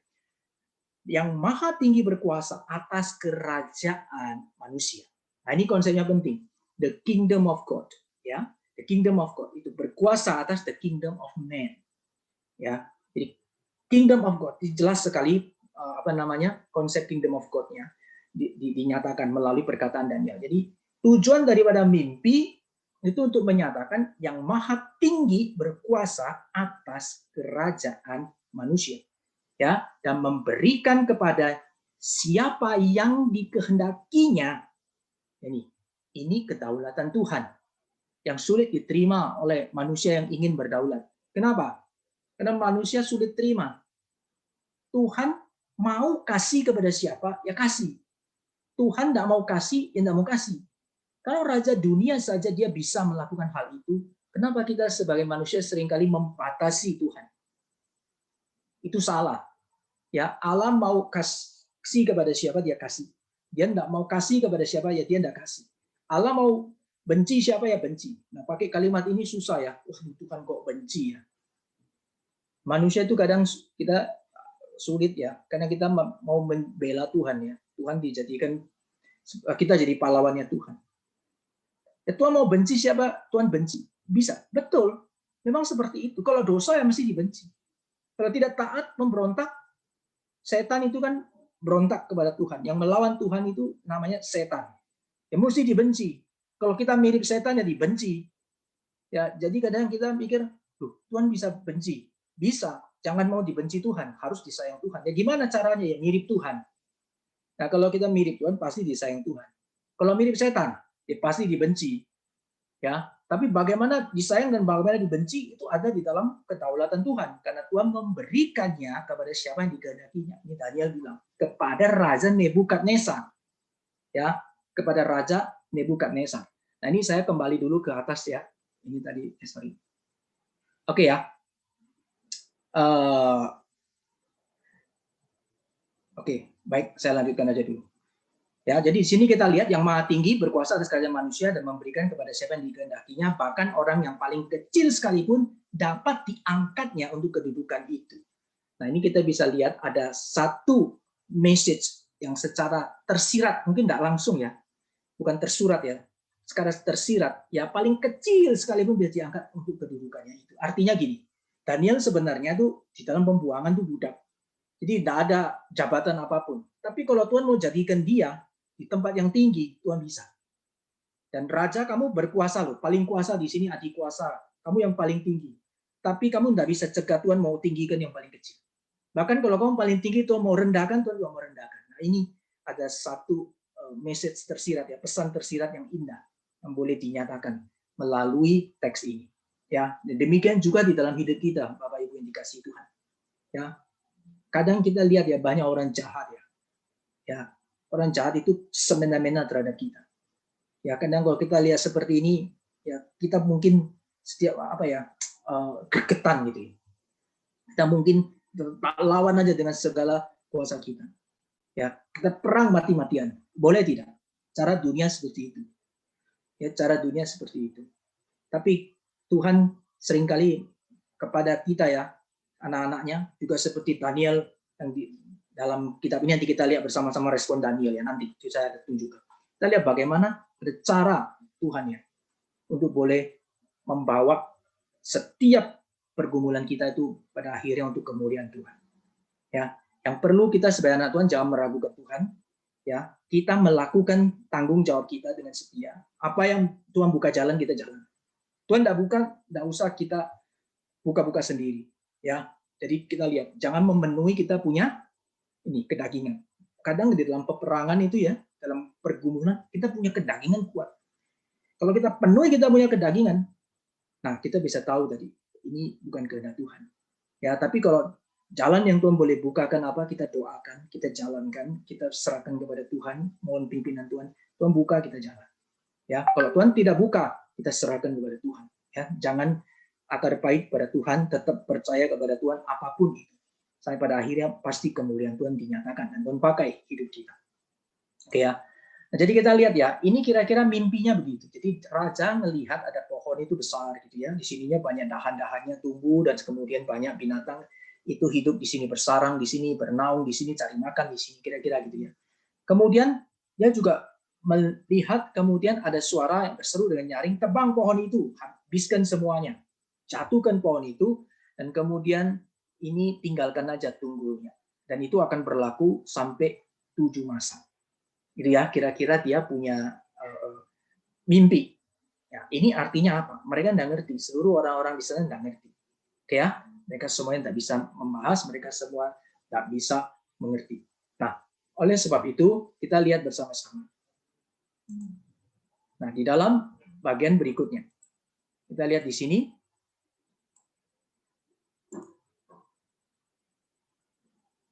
Bagaimana respon Daniel terhadap makna mimpi. Jadi waktu Nebukadnezar itu kemudian kasih tahu sudah mimpinya seperti ini dan dia dikasih tahu. Nah, setelah itu Daniel tahu arti mimpinya, Tuhan sudah kasih tahu ya. Bahkan Nebukadnezar sendiri itu sudah memuji Daniel. Dia bilang begini, engkaulah yang sanggup karena engkau penuh dengan roh para dewa yang kudus. Ya. Kemudian dia memuji Daniel, ya. Kemudian Daniel yang sudah diberi hikmat oleh Tuhan, kemudian Daniel waktu melihat makna mimpi ini dia sendiri gelisah. Kita lihat respon Daniel ya. Dia gelisah. Kenapa dia gelisah? Karena dia tahu mimpinya ini artinya tidak baik untuk raja. Ya, tetapi kemudian dia berkata, perhatikan yang merah ini. Ya, Belshazzar itu Daniel. Ya, Belshazzar itu Daniel, dia menjawab, Tuanku, biarlah mimpi itu tertimpa atas musuh Tuanku dan maknanya atas seteru Tuanku. Nah, di sini kita bisa lihat ya, satu pernyataan dari Daniel ya. Dia dalam bagian ini sudah tahu apa yang akan terjadi kepada raja. Kenapa dia bicaranya itu seperti ini? Ya, kenapa dia tidak langsung membicarakan sesuatu yang keras, langsung mengatakan ya itulah raja. Kamu menjadi raja yang sombong, kamu menjadi raja yang ini dan seterusnya. Tapi dia masih ada satu ungkapan, ini doa loh. Ini doa, Tuanku, biarlah mimpi itu tertimpa atas musuh Tuanku dan maknanya atas seteru Tuanku. Ini doa. Ya. Nah, jadi Daniel tahu persis ya bagaimana dia boleh mengenal siapa yang dia layani. Ya. Jadi yang dia layani siapa? Nebukadnezar kah? Bukan. Seringkali kita justru ya manusia itu sering terjebak ya. Kita sendiri kadang-kadang di hadapan kita siapa? Kita melayani dia. Tapi kita lupa kita melayani yang lebih tinggi, raja yang melampaui Raja Nebukadnezar.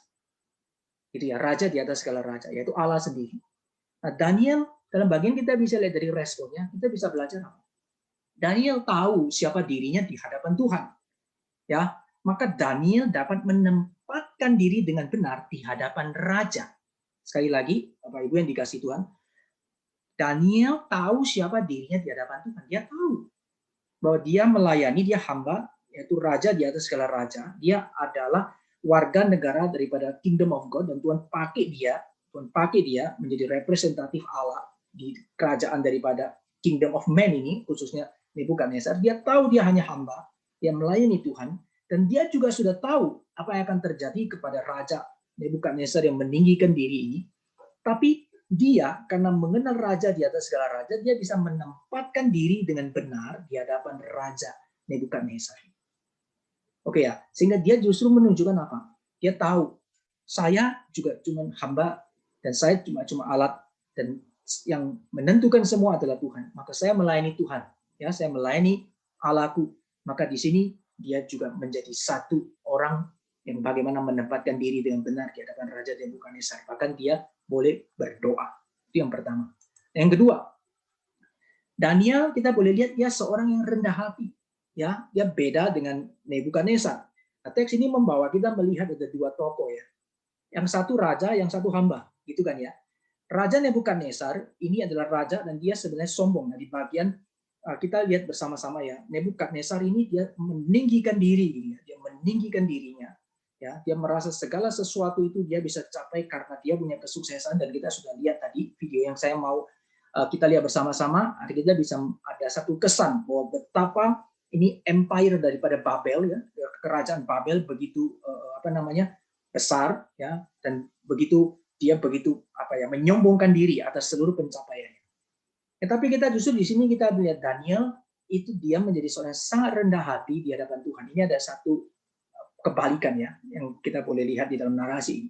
Dia sangat rendah hati sehingga apa? Dia rendah hati di hadapan Tuhan. Ya, sehingga ia menjadi orang yang tidak meninggikan diri di hadapan sesama. Ya. Nah, ini kita bisa belajar satu respon yang baik. Jadi bagaimana kita boleh juga mempunyai sikap yang sama seperti Daniel. Ya, waktu kita menjadi orang, kita rendah hati di hadapan Tuhan. Daniel sudah tahu apa yang akan terjadi, tinggal dikasih tahu, kamu habislah, matilah sudah, kapokmu kapan, kira-kira gitu ya. Tapi dia tidak melakukan hal itu. Dia justru tahu dia bukan Tuhan, dia tidak play God, dia hanya hamba, ya. Dia hanyalah seorang yang dipakai Tuhan, dan dia menempatkan diri dengan tepat, rendah hati, sehingga dia tidak meninggikan diri di hadapan sesama. Sebenarnya contoh ini sudah kita juga temukan waktu orang-orang ini ya bijaksana di Babel mau dibinasakan oleh Nebukadnezar ya. Daniel mengajukan diri minggu lalu. Sama. Daniel bagaimana dia punya sikap yang demikian ya, hati yang takut Tuhan, hati yang tahu Allah ya, yang bagaimana dia mempunyai satu spiritual ya, satu kerohanian yang sungguh-sungguh takut kepada Tuhan, itu dia menjadi berkat bagi sesama. Di sini pun kita tampak ya di hadapan raja. Nah, ini respon yang kita bisa belajar dari Daniel berkaitan dengan hal ini ya. Nah, kita akan lanjutkan. Nah, di bagian sini kita akan lihat langsung di sini. Nah, ini adalah kira-kira makna daripada mimpinya. Saya terus saja karena ini adalah teksnya, jadi saya keluarkan berupa gambar yang mungkin lebih bisa dimengerti. Jadi pohon ini ya mewakili adalah Raja Nebukadnezar, ya, Raja Babel yang besar, yang tumbuh empire-nya begitu besar dan dia menyombongkan dirinya, ya, dia mengatakan bahwa bagaimana dia begitu hebat dan dia menyatakan itu semua adalah pencapaiannya dia, siapa yang seperti aku, dan bahkan dia meninggikan dirinya sama seperti ya seakan-akan dia adalah Tuhan yang dia mau disembah gitu ya. Nah, kemudian di sini kemudian akhirnya dia ditebang ya, dia ditebang, dihancurkan, dan bahkan dikatakan ya itu dia dikasih ya, dihalau dari antara manusia ya, kemudian dia tinggal di antara binatang-binatang ya, kemudian hatinya itu ya dikasih seperti hati binatang, jadi direndahkan gitu ya, direndahkan begitu rendah dari manusia yang mestinya gambar dan rupa Allah itu diturunkan menjadi seperti binatang, sehingga kemudian dia harus mengasingkan diri, dan bahkan dikatakan ya dia hidup di ini ya, di halau ya, dan kemudian hidup seperti binatang di padang, makanannya rumput ya, seperti kepada lembu dan seterusnya. Nah, jadi di sini kita lihat dia direndahkan, dan benar-benar ini dinyatakan bagaimana dia menjadi satu ini ya, mengalami kayak mental illness, dan itu dilakukan akan terjadi selama 7 masa. Selama 7 masa. Ya, dan secara literalnya adalah 7 tahun. Nah, tetapi nanti waktu masanya itu tiba, dia akan dipulihkan. Jadi ini akan dipulihkan kembali, makanya tidak dipotong sampai habis, masih ada tunggul pohon itu, berarti nanti kerajaan daripada Nebukadnezar akan dipulihkan. Maksudnya dia akan dipulihkan, pemerintah lagi ya, akan sembuh kira-kira begitu. Nah, jadi di sini kita lihat ya, ini adalah satu gambaran yang diberikan kepada mimpi yang diberikan kepada Nebukadnezar, dan Daniel di sini boleh memberitahukan ini artinya kepada raja. Oke ya, jadi ini menunjukkan satu hal bagaimana Allah berintervensi, dan siapa yang meninggikan diri Allah rendahkan. Siapapun dia, bahkan raja adik kuasa di zaman itu tetap Tuhan hancurkan, Tuhan rendahkan ya. Nah, termasuk Nebukadnezar di sini, sehingga dia mengalami satu masa ya, satu hukuman yang Tuhan berikan ya, melalui mental illness yang harus dia alami selama 7 masa. Oke. Nah, lanjutannya gini kita lihat. Sekarang setelah itu saya mau kita belajar dari respon Daniel yang kedua. Ya, perhatikan di sini setelah dia memberitahukan, Daniel bilang begini, "Ya Raja, biarlah nasihatku berkenan pada hati tuanku. Lepaskanlah diri tuanku daripada dosa dengan melakukan keadilan dan daripada kesalahan dengan menunjukkan belas kasihan terhadap orang yang tertindas. Dengan demikian kebahagiaan tuanku akan dilanjutkan." Jadi di bagian ini kita lihat ya, Daniel punya respon yang kedua itu apa? Dia tahu bagaimana dia menempatkan diri, tapi dia berani untuk boleh menyatakan teguran dengan kasih. Sekali lagi ya, teguran dengan kasih. Nah, seringkali kalau tegur, manusia itu siapapun ya, kita boleh lihat ya, manusia itu sebenarnya sulit ditegur. Kalau ditegur, biasanya banyak orang itu defend mekanismenya itu bekerja, menolak atau bagaimana lah macam-macam alasan. Ya, tapi kita bisa lihat di sini ya, bagaimana Daniel ya, di dalam hikmat yang Tuhan berikan dan juga hati yang terus bersandar kepada Tuhan, Daniel boleh menyatakan satu ini ya, teguran ya dengan kasih. Dia tahu raja meninggikan diri ya, dan dia tahu bagaimana ini berdosa di hadapan Tuhan ya. Dia berani memberikan teguran dengan kasih. Kenapa dia berani? Sebab sekali lagi Daniel tahu ia melayani raja di atas segala raja, penguasa langit dan bumi, dan Tuhan sedang ingin menyatakan His kingdom ya, maksudnya kerajaan Allah ini kepada Nebukadnezar yang mewakili kerajaan manusia. Nah, di sini kita lihat ada satu hal yang penting, dikatakan gini, melakukan keadilan ya, dan kemudian menunjukkan belas kasihan. Ini adalah tadi kita lihat fungsi ya raja yang seharusnya dijalankan ya.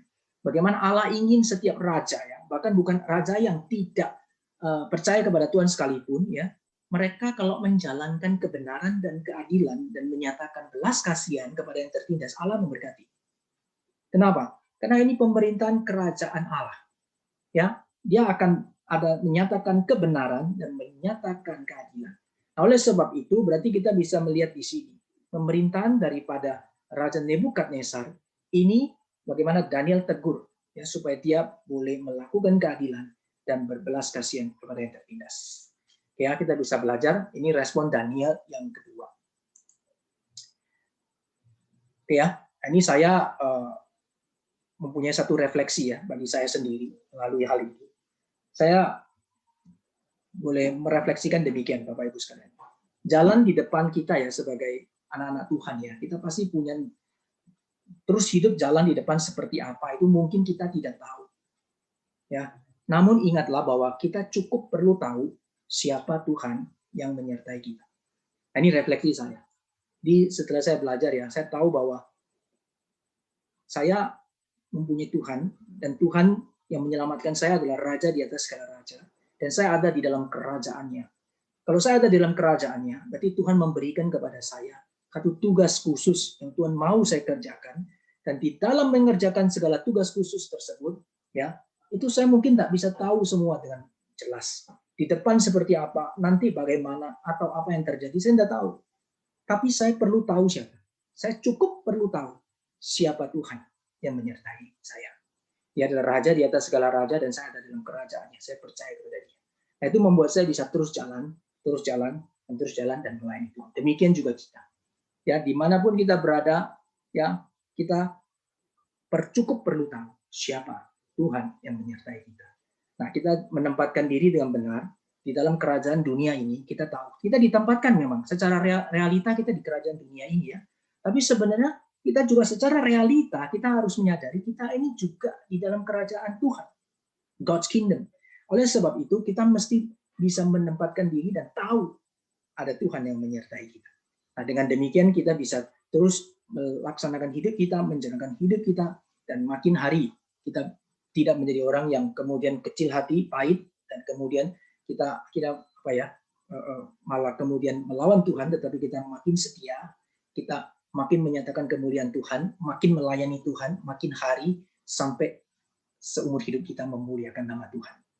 Ya, nah, jadi ini respon Daniel kedua yang saya ingin bagikan. Baik, nah, di bagian yang berikutnya adalah kita akan lihat bersama-sama. Di sini kuasa dan ketetapan Tuhan itu pasti akan terjadi. Ya, sebab Dia adalah Allah yang berdaulat atas setiap orang, bahkan raja-raja sekalipun. Nah, di sini kita bisa lihat ya. Daniel tadi berdoa supaya raja tidak terjadi akan hal itu. Supaya tidak terjadi ya, supaya dia melakukan segala hal yang baik, bertobat dan seterusnya ya. Tapi dinyatakan di dalam 4 ayat 29 setelah lewat 12 bulan, perhatikan ya. Jadi ini tidak langsung, artinya doa Daniel itu Tuhan dengar. Ya, doa Daniel mendengar dan Nebukadnezar dikasih 12 bulan, setahun. Ya. 12 bulan ketika ia sedang berjalan-jalan di atas istana raja di Babel. Perhatikan, berkatalah raja, bukankah itu Babel yang besar itu, yang dengan kekuatan kuasaku dan untuk kemuliaan kebesaranku, telah ku bangun menjadi kota kerajaan. Perhatikan, ini konsep, sekali lagi konsep ini ya, kingdom of man ya. Dan di sini kita bisa lihat ya, bagaimana Allah menentang ini. Ya, Allah mau menyatakannya kepada Nebukadnezar. Perhatikan, banyak sekali kataku di sini muncul. Ya, Babel yang besar, dengan kekuatan kuasaku, kemuliaan kebesaranku, ku bangun menjadi kota kerajaan. Nah, ini dia meninggikan dirinya begitu rupa. Ya, sehingga dia menyangkal ya bahwa semua itu bukan datang dari Tuhan, gitu ya. Dan kemudian raja belum habis bicara, lalu kemudian terdengar suara dari langit kepadamu, dinyatakan, ya Raja Nebukadnezar, kerajaan telah beralih daripadamu, engkau akan dihalau dari antara manusia, tempat tinggalmu akan ada di binatang-binatang di padang dan seterusnya.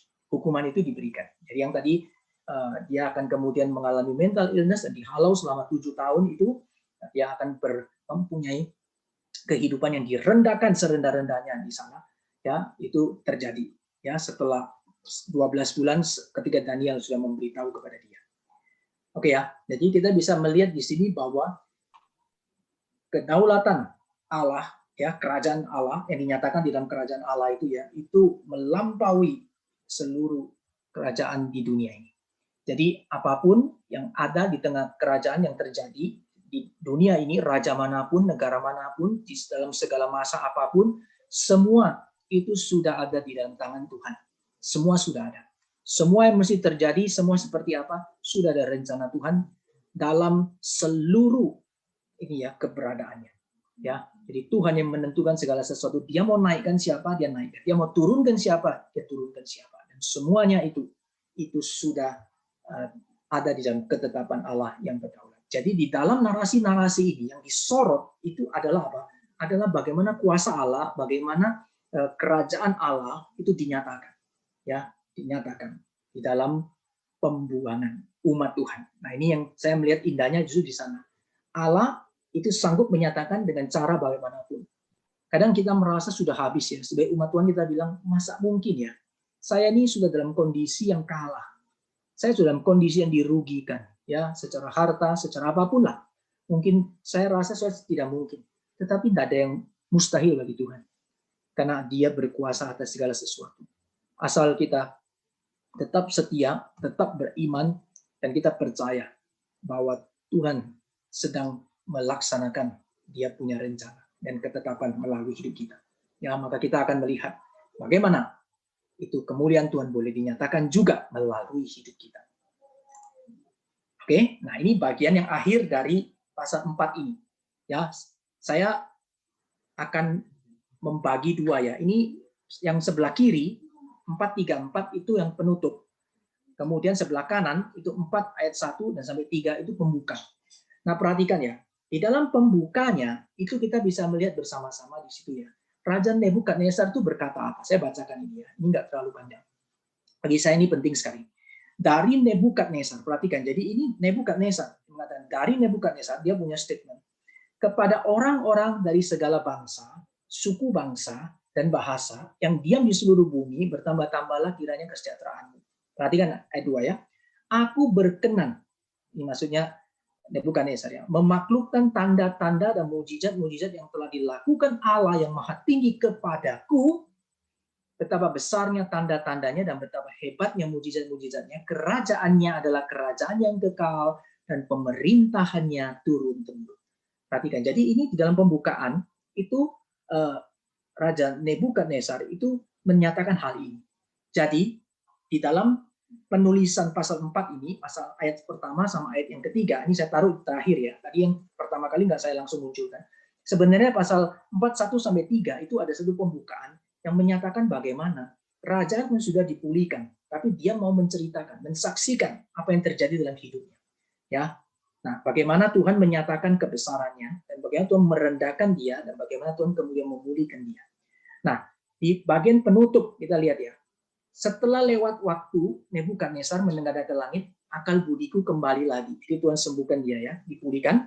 Lalu perhatikan, Nebukadnezar memuji Allah yang Maha Tinggi dan membesarkan dan memuliakan yang hidup kekal itu, karena kekuasaannya ialah kekuasaan yang kekal dan kerajaannya adalah turun-temurun. Sama ya?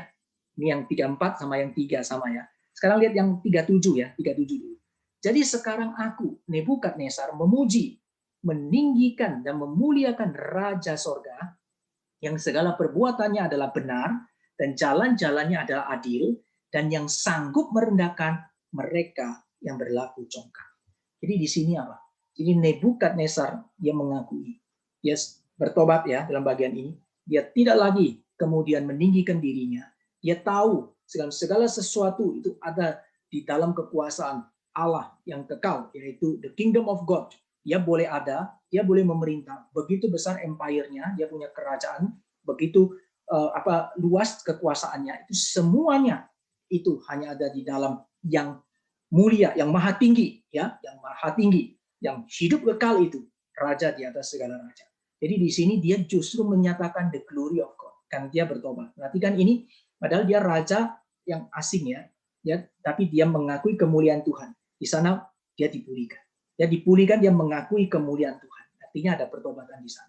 Nah, perhatikan ayat yang ke-35 yang saya kasih tanda tebal ini ya. Semua penduduk bumi dianggap remeh. Ini perhatikan, ini mulai menyatakan kedaulatan Tuhan di dalam yang pemahaman daripada sang raja ini ya. Raja yang besar ini. Dia mengatakan semua penduduk bumi dianggap remeh. Ia berbuat menurut kehendaknya terhadap bala tentara langit dan penduduk bumi. Tidak ada seorang pun yang dapat menolak tangannya dan berkata kepadanya, apa yang kau buat. Ini kedaulatan Allah dinyatakan dengan sangat jelas di dalam kitab Daniel, khususnya ya di dalam narasi ini. Jadi kita boleh belajar apa Bapak Ibu sekalian. Kita ada di dalam kerajaan Allah. Dan di dalam kerajaan Allah, itu kuasa dan kedaulatan Allah itu mutlak adanya.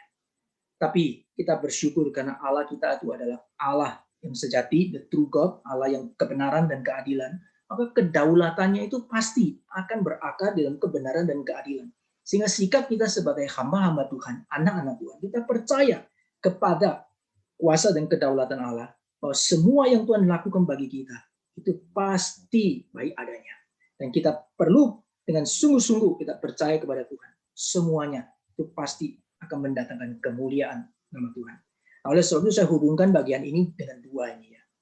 Yang merah itu menyatakan apa? The glory of God. Ya, the glory of God, kemuliaan Tuhan.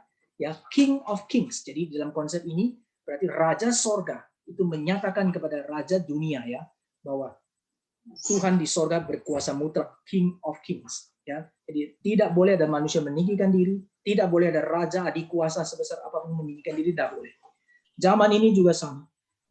Negara yang adik kuasa, jikalau meninggikan diri, maka dia akan dihukum. Tuhan tidak pandang bulu, sama. Tapi semua raja, semua negara, pemimpin yang taat kepada Tuhan, Tuhan akan sertai.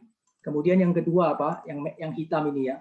Yang hitam ini adalah kita bisa melihat bagaimana ya kedaulatan sang raja itu ya. Itu memerintah, berkuasa atas segala sesuatu.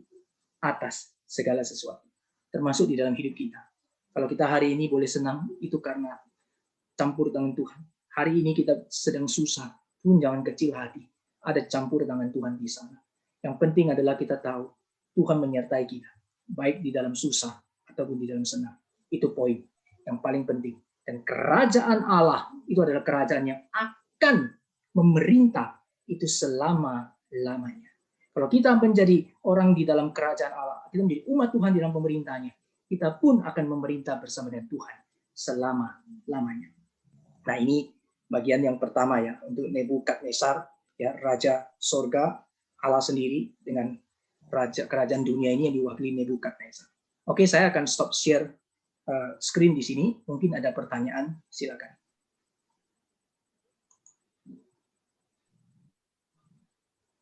Ada pertanyaan, silakan.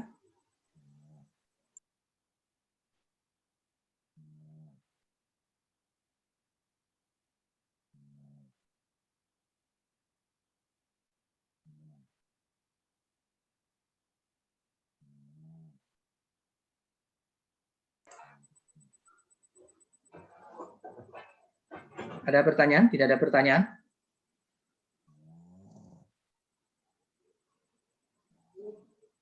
Oke. Bagaimana di dalam kehidupan kita ya, di dalam kehidupan kita sampai hari ini kita boleh menyatakan atau kita mungkin boleh sharingkan hal yang berkaitan dengan kedaulatan Tuhan di dalam hidup kita dan bagaimana kita meresponi hal tersebut. Ada yang mau jawab pertanyaan ini? Sebelum saya mungkin mengikuti dan tentang Daniel ini, bagaimana sikap saya, dan hari ini mungkin setelah saya bersama-sama belajar dari kitab Daniel ini, ada mungkin hal yang berubah paradigma saya, itu mungkin bisa dinyatakan juga. Ada yang mau menyaksikan? Silakan, saya kasih waktu kalau ada.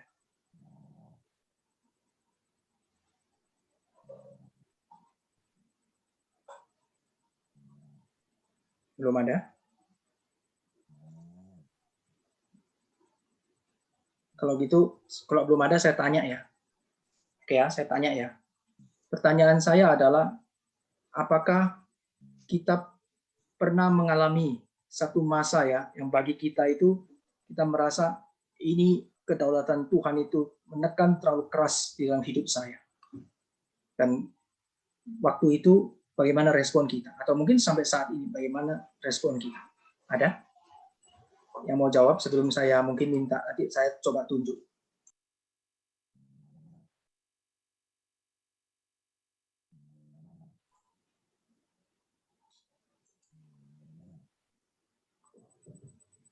Oke, kalau gitu saya mungkin minta satu orang ya. Kita mulai,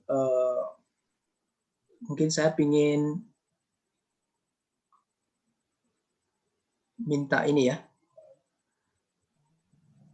Mungkin Pak Yohanes ada? Masih bersama sini? Ada.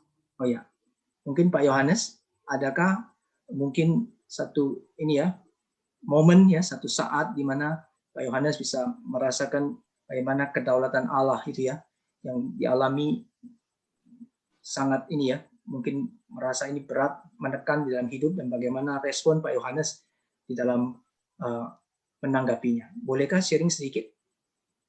Ya, saya merasakan 1 bulan terakhir terpukul sekali ya dengan meninggalnya istri saya. Itu adalah satu pukulan atau yang sangat telak sekali. Di mana tahun yang lalu itu orang tua saya, mama saya, dan adik saya itu meninggal tidak sehebat pukulan yang kali ini. Jadi saya hanya berserah kepada Tuhan dan saya hanya bisa berdoa kiranya Roh Kudus yang memberikan kekuatan, penghiburan kepada saya. Melalui kesempatan ini, kedaulatan Allah tidak bisa aku lawan. Mati dan hidupnya seseorang di tangan Tuhan. Tapi dengan kejadian ini, aku sadar kalau Tuhan itu berkuasa atas segalanya. Oleh karena itu, aku serahkan semuanya kepada tangan Tuhan, biar Tuhan sendiri yang mimpin langkah-langkah sisa hidup saya selama ada di bumi ini. Ya, jadi seperti kalau Daniel tadi ceritanya, mungkin saya lebih dalam atau lebih ringan daripada Daniel. Tapi aku percaya Tuhan itu mempunyai rencana yang indah dan kedaulatan Tuhan itu tidak bisa aku hindari. Itu aja, Pak Rusli. Thank you. Tuhan berkati. Terima kasih Pak Yohanes untuk sharingnya ya. Kedaulatan Tuhan itu memang kita tidak bisa lawan. Itu kalimat yang sangat jujur ya. Kedaulatan Tuhan kita tidak bisa lawan. Tapi ya, kita juga perlu menyadari di dalam kedaulatan Tuhan itu juga kita beristirahat. Di dalam tangan Tuhan yang berdaulat itu juga kita rest. Ya. Kalau kita menyerahkan diri ke dalam tangan kedaulatan Tuhan itu artinya kita percaya, Tuhan, Engkau tahu yang paling baik, Engkau tahu yang paling indah, dan aku percaya semua itu, dan aku tidak meninggalkan Tuhan, dan aku setia, dan aku mendekat kepada Tuhan. Berdoa itu berarti berserah, berarti percaya. Maka disitulah, di dalam tangan kedaulatan Tuhan itu juga kita rest. Dan Tuhan akan memberikan kita rest. Ya, rest artinya ada kedamaian, ada pertolongan, ada penghiburan yang sejati yang akan membuat kita boleh ditambahkan, dikuatkan imannya, boleh melalui setia sampai akhir dalam waktu-waktu yang Tuhan masih berikan kepada kita. Ya, terima kasih Pak Yohanes untuk kesaksiannya. Kiranya Tuhan terus beri kekuatan dan kesaksian ini boleh menguatkan kita semua ya. Satu kalimat yang sangat jujur. Kedaulatan Tuhan kita tidak bisa lawan. Ya, kedaulatan tidak bisa lawan. Tapi justru ke dalam kedaulatan Tuhan itulah aku berserah diri. Ya, puji Tuhan. Ini satu kalimat yang indah ya. Ya, Tuhan memberi kekuatan. Oke, ada lagi? Siapa lagi yang mau menyaksikan kedaulatan Tuhan ya? Khususnya kita lihat di dalam the kingdom of God. Jadi kita ada sebagai anak-anak Tuhan ya. Kedaulatan Tuhan dinyatakan kita bukan hanya ada di dalam the kingdom of man di tengah dunia ini, tetapi kita hidup di tengah-tengah hal yang lebih indah dan lebih mulia, yaitu kingdom of God. Siapa lagi yang mau sharing? Saya kasih kesempatan. Ada? Yang wanita mungkin ya. Sudah ada tadi yang pria, sekarang yang wanita. Mungkin Cihani, bolehkah Cihani sharing berkaitan dengan kedaulatan Tuhan, pergumulan ini ya, maksudnya menyadari bagaimana Allah itu berdaulat di dalam hidup Cihani, dan ada mungkin hal-hal yang bisa Cihani alami, sharingkan, itu bisa menjadi kekuatan juga bagi kita.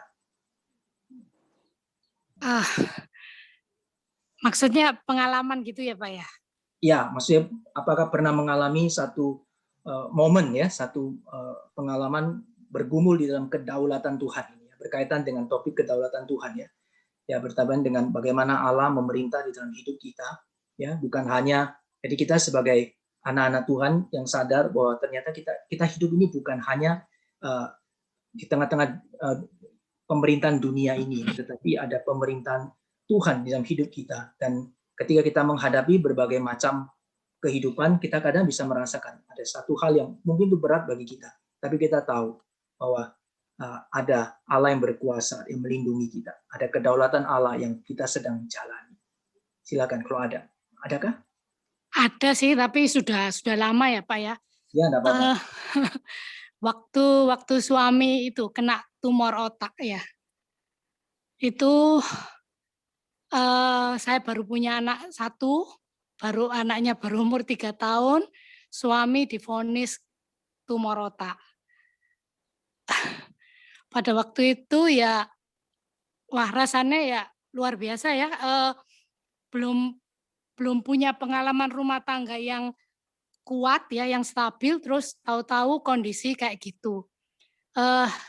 Tapi dalam keadaan yang saya tidak mengerti, di mana saya cuma bisa berdoa, itu ternyata saya mendapatkan kekuatan dan ternyata memang ada jalan keluar gitu loh.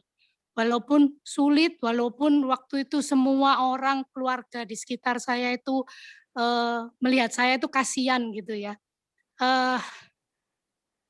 Tapi kok saya enggak merasa takut waktu itu. Yang heran tuh saya di situ.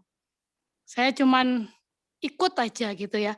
Entah itu karena saya masih bodoh, entah karena ya karena kepasrahan saya kepada Tuhan ya. Dan pada saat itu saya benar-benar tahu gitu ya, bahwa hidup kita itu nggak ada artinya apa-apa kalau bukan Tuhan yang mengaturnya. Itu sih Pak. Oke, terima kasih Ciani untuk sharingnya ya. Saya boleh diberkati dengan kalimat yang jujur kedua, yaitu apa? Ketika saya menyadari kedaulatan Allah itu dalam hidup kita itu sulit untuk dimengerti. Setuju enggak? Saya kira setuju ya semua ya. Iya, Kalau betul Pak. Pak Yohanes bilang sulit untuk dilawan. Saya enggak bisa lawan, terima saja. Itu jujur sekali ya. Ya, anak-anak Tuhan itu kita mengalami banyak hal itu memang begitu. Sulit dilawan, kita enggak bisa lawan, tapi kemudian kita enggak bisa mengerti.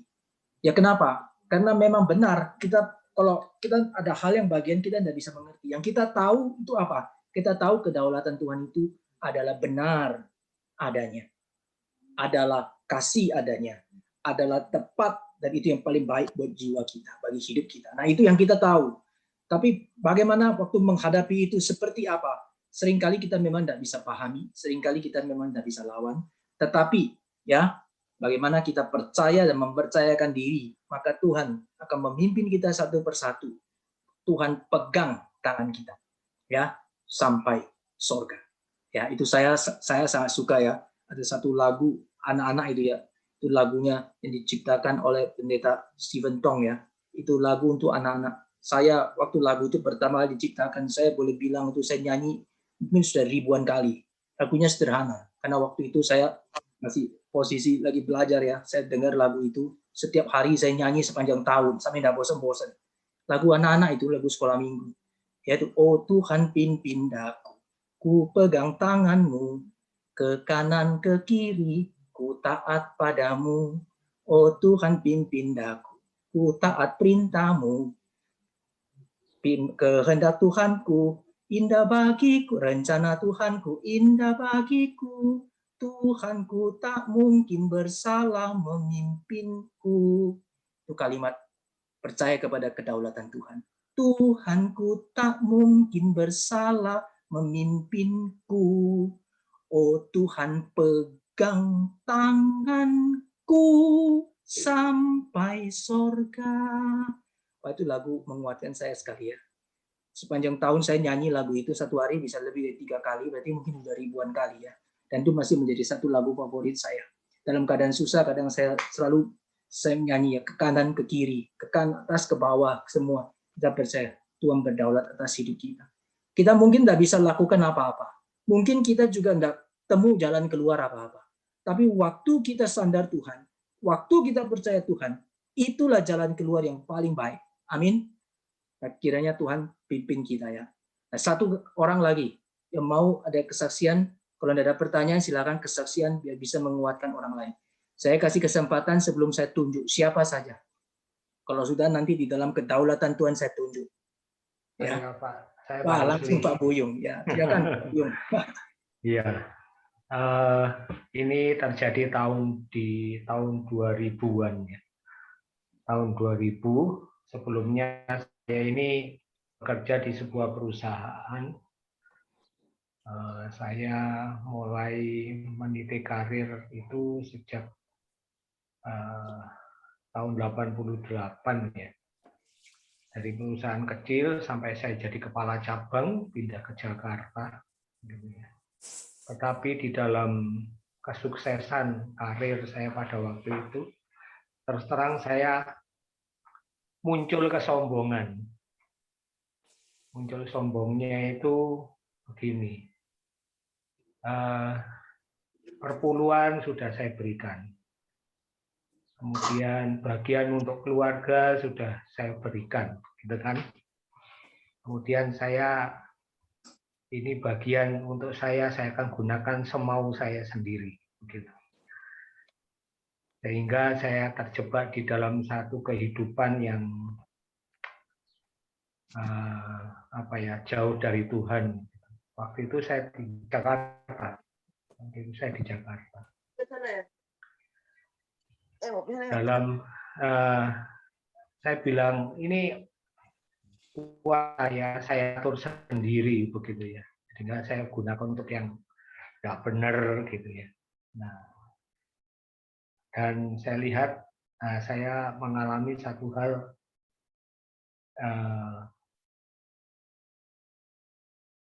ada satu peristiwa di mana saya ini jadi tidak kerasan gitu di perusahaan itu. Saya mengundurkan diri. Gitu. Tapi di dalam pergumulan setelah saya mengundurkan diri dari kepala cabang saya menjadi penjaga toko. Nah, pada waktu itulah saya merasakan ada tekanan gitu ya, tekanan. Tapi bagi saya itu sebenarnya bukan tekanan. Setelah melewati semuanya itu bukan sebuah tekanan, tetapi itu sebuah titik balik di mana Tuhan menyadarkan saya betapa saya tidak boleh hidup seperti itu. Itu menjadi pertobatan saya yang sungguh-sungguh. Karena pada waktu itu ya saya hampir putus asa di dalam kehidupan ini. Bayangkan dari kepala cabang jadi penjaga toko. Gitu ya. Peristiwa itu mengingatkan hidup saya tidak bisa hidup seperti itu. Jadi harus kembali kepada Tuhan. Saya bergumul di hadapan Tuhan seolah-olah Tuhan tidak jawab. Saya mencari, saya berdoa kepada Tuhan seolah-olah Tuhan tidak dengarkan. Tapi sebenarnya yang terjadi pada waktu itu Tuhan sedang mengembalikan, mengingatkan kembali pada bagaimana Tuhan memanggil saya pada waktu itu. Saya sampai merasa kehilangan keselamatan waktu itu. Perasaan saya seperti itu. Sehingga saya nggak bisa tidur. Begitu. Saya terus mohon pada Tuhan, tapi perasaan itu merasa tertolak. Gitu. Karena saya merasa sangat berdosa pada waktu itu. Tapi bersyukur Tuhan di dalam anugerahnya ya, Tuhan menguatkan, meneguhkan kembali. Saya terlalu khawatir di dalam kehidupan saya pada waktu itu. Tapi Tuhan perlahan secara pasti meneguhkan kembali apa yang telah Tuhan ingatkan atau Tuhan anugerahkan ya, satu pernyataan pada waktu saya bertobat pertama kali itu adalah bukan kamu yang memilih aku, tapi akulah yang memilih kamu. Ayat itu terus berbicara, Pak Sri, bahwa kalau kamu ada itu bukan karena kekuatanmu, tapi karena aku yang memilih kamu. Gitu. Dan Tuhan terus memulihkan hari lepas hari. Gitu. Bahkan saya ini kalau tidur pada waktu itu cuma 2 jam. Itu pun kalau dengar orang jalan gitu ya, itu masih kedengar. Ada orang buka pintu, itu kedengar. Jadi hidup ini, itu yang saya turun dari 105 menjadi 85 itu. Dalam waktu 8 bulan pada waktu itu.